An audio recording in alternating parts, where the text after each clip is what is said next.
The final part of my report is focused on providing information coming to you from Synod Council relative to the 2025 Synod Assembly. This is for your planning, for budgeting, and just general awareness. So if you look at the slide, I'm on slide 17. The Synod Assembly, it will be in person. It will be from Sunday evening, May 18th, through Tuesday afternoon, May 20th.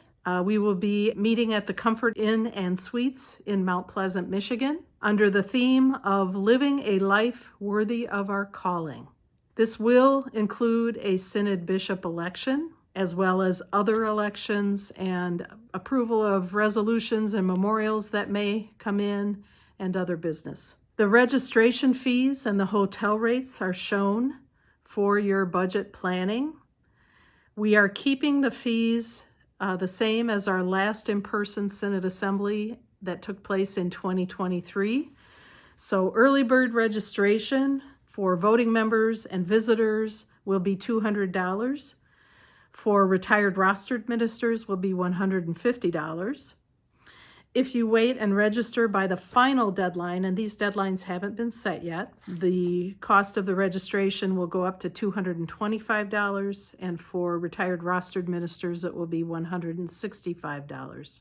By contract, our standard hotel room rate per night will be roughly $111, and you know there's taxes and other charges that may apply there.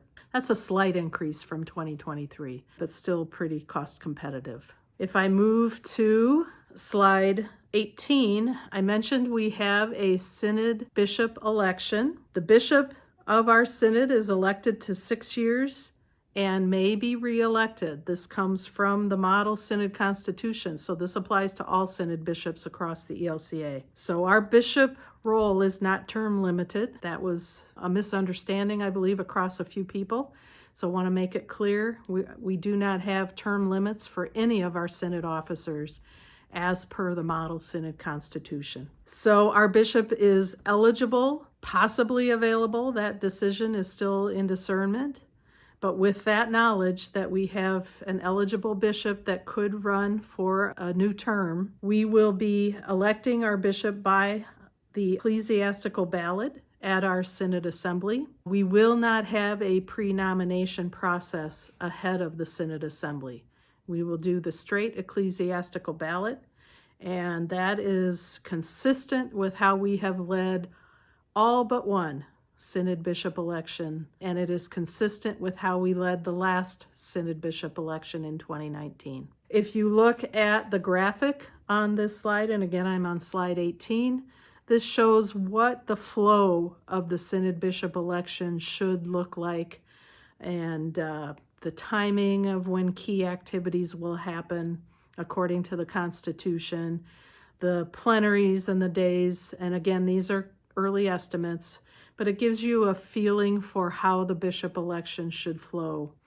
Again, if we have an election early on in this process and we meet the criteria, some of these steps may not be needed, but just wanted to show the current plans for the Synod Bishop election. The next step for Synod Council is to form a Bishop Election Committee and move forward with other information within that election process.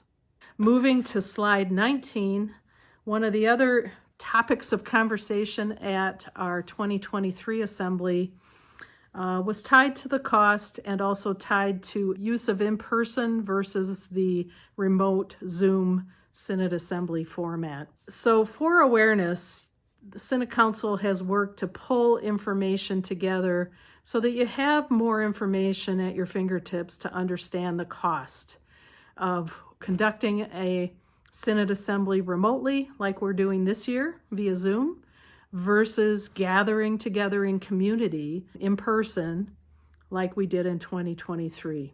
For awareness, the text that's in the upper left, Synod Council plans to hold future in-person Synod Assemblies every 3 years, aligned to bishop elections, with virtual assemblies with a business-only agenda possibly taking place in the years in between.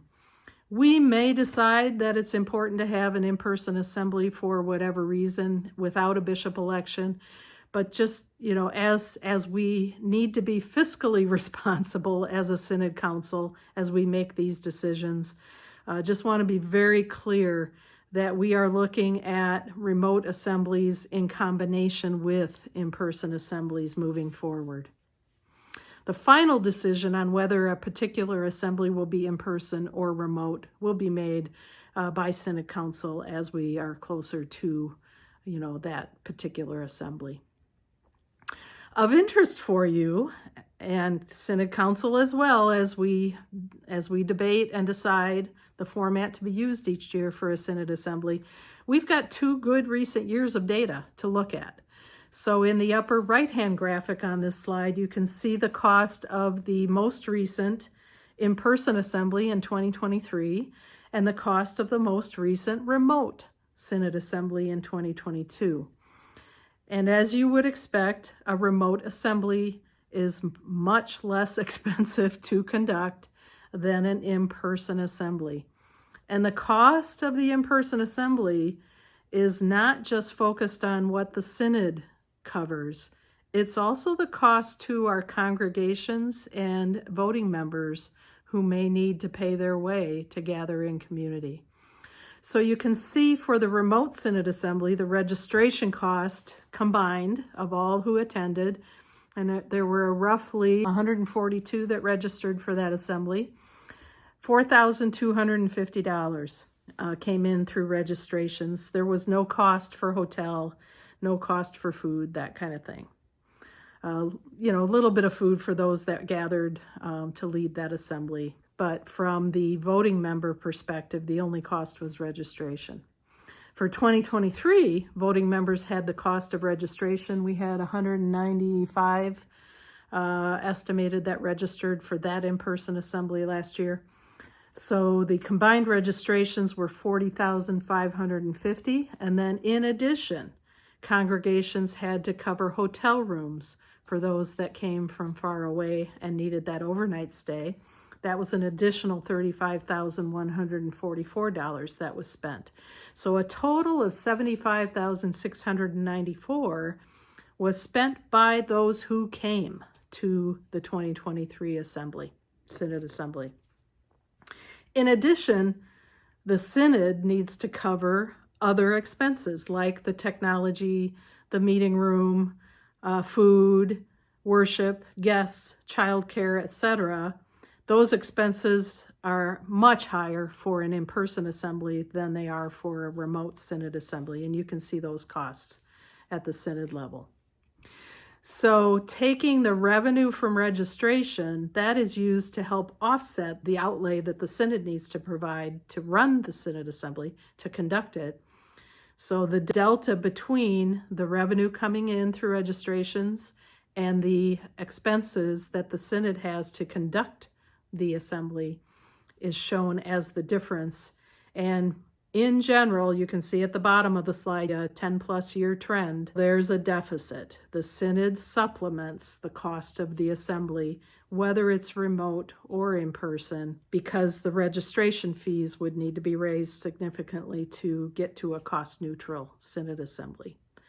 So as we make the decision on whether to have a remote or an in-person Synod Assembly moving forward, we need to be fiscally mindful as well and understand that some of the cost, much of the cost for an in-person assembly comes from our congregations as they send voting members, pay the registration, and have to pay the hotel room for that Synod Assembly.